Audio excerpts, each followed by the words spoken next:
High everyone, welcome back to my channel. আশা করি তোমরা সবাই খুব ভালো আছো। আমিও ভালো আছি। আমি Jhuma, happy life with Jhuma চ্যানেলে তোমাদের সবাইকে ওয়েলকাম। আর আবারও একটা ঝকঝকে সুন্দর ব্লগ নিয়ে তোমাদের সঙ্গে হাজির হয়ে গেছি। তো আমি এক কাকুর কাছে শুনেছিলাম, সে অ্যাস্ট্রোলজারও বলতে পারে একটু, কিন্তু ও কাকুর কাছে শুনেছিলাম যে সকালবেলায় উঠে যদি নিজের বেডটা গুছিয়ে নেওয়া হয়, পরিপাটি করে সুন্দর করে মেনটেন করে গুছিয়ে রাখা হয়, তাহলে নাকি সারাদিন নিজের লাইফটাও গুছিয়ে চলে।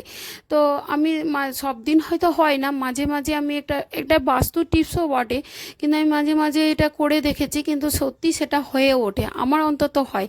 কারণ জানি অনেক সময় হয় না যে খুব ব্যস্ত দিন গেল, খুব সব কাজগুলো হয়ে গেছে কিন্তু একটু আগোছালো হয়ে গেল। তাই আবার কিছু কিছু দিন আছে কাজগুলো যেন খুব স্মুথভাবে গুছিয়ে হয়ে যায়। তো সেই জিনিসটা আমার কখনো কখনো হয়ে যায়। আর এই সকালে উঠেই এখন চা আর কিছু ব্রেড নিয়ে আমরা সবাই মিলে বসে গেছিলাম। তারপর এসেছি আমি এখন আমার কিচেনটা ক্লিন করতে, কারণ ওই যে গতকালের বাসনগুলো ছিল সেগুলো তো শুকায়নি বলে আমি আর ভরিনি। তো সেইগুলো এখন শুকিয়ে গেছে বলে জায়গায় জায়গায় রেখে দিয়ে তারপর আবার এই বাসনগুলোর মধ্যে নিয়ে চলে এসেছি, কারণ সকালে আবার চা টিফিন এইসবের কিন্তু অনেকগুলোই বাসন জমে গেছিলো, সেগুলো আমি ধুয়ে নিলাম। আর সকাল সকাল মা ফোন করেছিল, মা বলল যে আজকে আর রান্না বান্না বাড়িতে কিছু করো না, শুধু ভাতটা করে রাখো। কারণ ভাতটা দিতে তো খুব বিরক্ত, এত অনেকগুলো জিনিস হয়ে যায়, তো ভাতটা করে রাখো, আমি সমস্ত সবজিগুলো পাঠিয়ে দিচ্ছি। কারণ এখানে সকাল সকাল পাঁঠার মাংস পাওয়া গেছে, আর আমার হাজব্যান্ড যেহেতু খুব ভালোবাসে পাঁঠার মাংস খেতে, তাই বললো তাহলে আমি আজকে সমস্ত রান্নাটাই তোমাকে দিয়ে পাঠাবো, তুমি শুধু ভাতটা করে রাখো। বাহ, ভালোই হলো, তাহলে রান্না থেকে তো আজকে ছুটি পাওয়া গেল, তাই না? একটা দিন আমাদের গৃহিণীদের যে একটা দিন রান্নাতে ছুটি পেয়ে যাওয়া যে আমাদের কাছে কতটা আনন্দের আর কতটা সুখবর সেটা আমরাই জানি। কারণ আমাদের কাছে ওই খাবার থেকেও রান্না করাটা আমাদের কাছে অনেকটা কষ্টের হয়ে যায়। আর প্রত্যেক দিন একঘেয়েমি একই রকম ভালোও লাগে না, কিন্তু আবার করতেও হয়। আর রান্না না থাকলেই বাকি আছে, তার মাঝে তো আমাদের অনেক কাজ, তাই না? আমরা যতটাই বসে থাকবো বলি, আমাদের কিন্তু বসে থাকা যাবে না, আমাদেরকে সেই কিন্তু অনেকগুলো কাজ করে যেতেই হবে, কারণ সংসারের দায়িত্ব তো আমাদের প্রতি আছে। আর আমাদের এই সমস্ত দায়িত্বগুলো পালন করতে গিয়ে কোথাও যেন আমরা অতটা রেস্ট পাই না, সমস্ত কাজটা আমাদেরকে করে নিতে হয়। তো আমি দেখলাম যে না, বসে থেকে তো লাভ নেই। আর আজকে যেহেতু ছেলের এক্সাম ছিল না, আর তোমাদের দাদাভাইয়ের কাজে সেরকম চাপ ছিল না, তাই আর আমারও রান্না ছিল না, তাই তিনজনে অনেকক্ষণ প্রায় আড্ডা দিয়েছি, সময় কাটিয়েছি তিনজনের সাথে।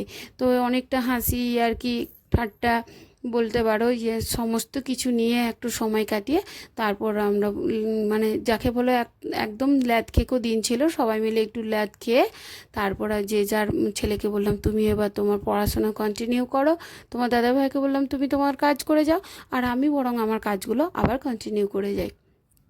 তো অনেকগুলো সব কিছু গুছিয়ে করে নেওয়া হয়েছিল। আমি বললাম আর তোমাদের সঙ্গে তো আমাকে একটু কথা বলতে হবে, তাই না? তোমাদের সাথে তো আমার একটু গল্প করা দরকার, আমার নতুন নতুন অনেকগুলো ফ্রেন্ডও হয়ে গেছো, তো তাদের সঙ্গে তো অবশ্যই গল্প করা দরকার।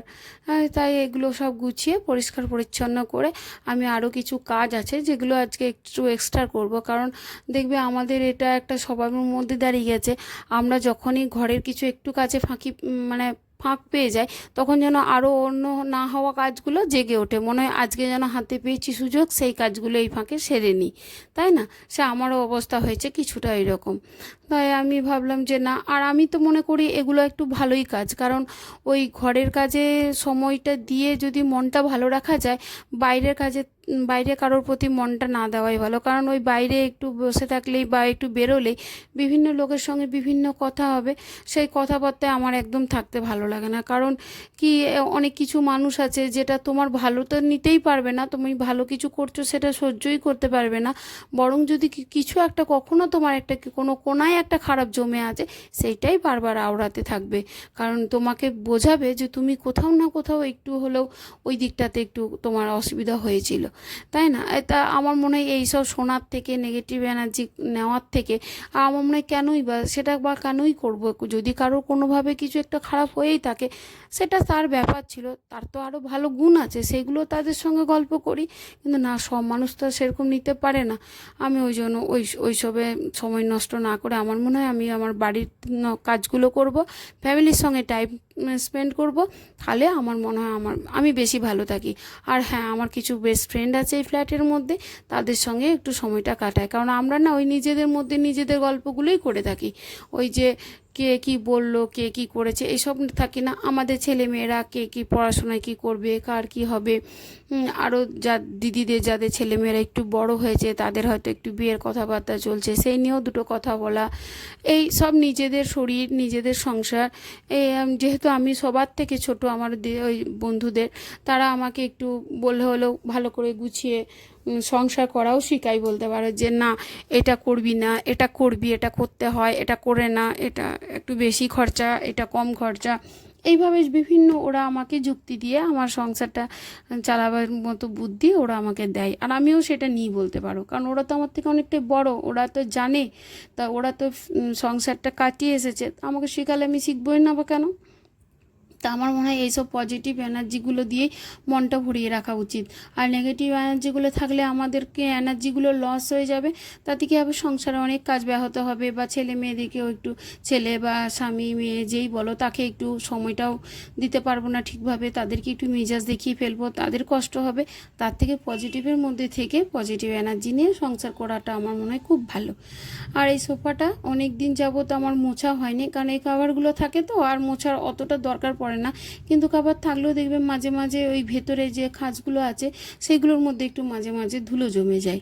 আর আমার ফ্ল্যাটটা যেহেতু রাস্তার ধারে, তাই ধুলোটা একটু বেশিই জমে, ওই জন্য মাঝে মাঝে এই কাভারগুলোকে তুলে একবার ভালো করে পরিষ্কার করে মুছে তারপর আমি আবার কাভারটা পরিয়ে দিই।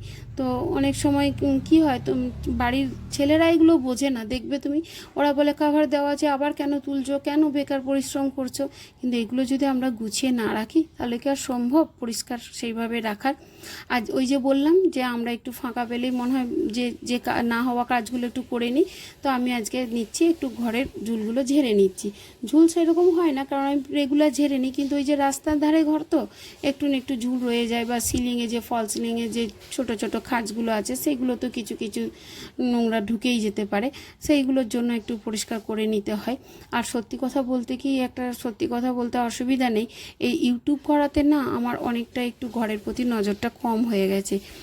কারণ কি, ওই প্রত্যেক দিন বিভিন্ন রকম কি ভিডিও করা, এডিটিং করা, সেগুলোকে আপলোড করা, তারপর কমেন্টে অ্যান্সার দেওয়া, তারপর ওই যে একটু একটু করে ঠাকুরের আশীর্বাদে বা তোমাদের ভালোবাসা আমার একটু একটু করে সাবস্ক্রাইবগুলো বেড়ে যাচ্ছে, তাতে আমার কিন্তু খুব আনন্দ লাগে। রোজ মানে তিল তিল করে বড় হওয়া, যেমন আমার এই মানে কি বলবো, চ্যানেলটা যেহেতু আমি মনে হয় আমার ছেলের মতো, আর একটু করে তিল তিল তিল করে যখন বড় হচ্ছে, একটু একটু করে সাবস্ক্রাইব বাড়ছে, তখন এতটাই আনন্দ লাগে না বন্ধু, তোমাদেরকে বলতে পারবো না।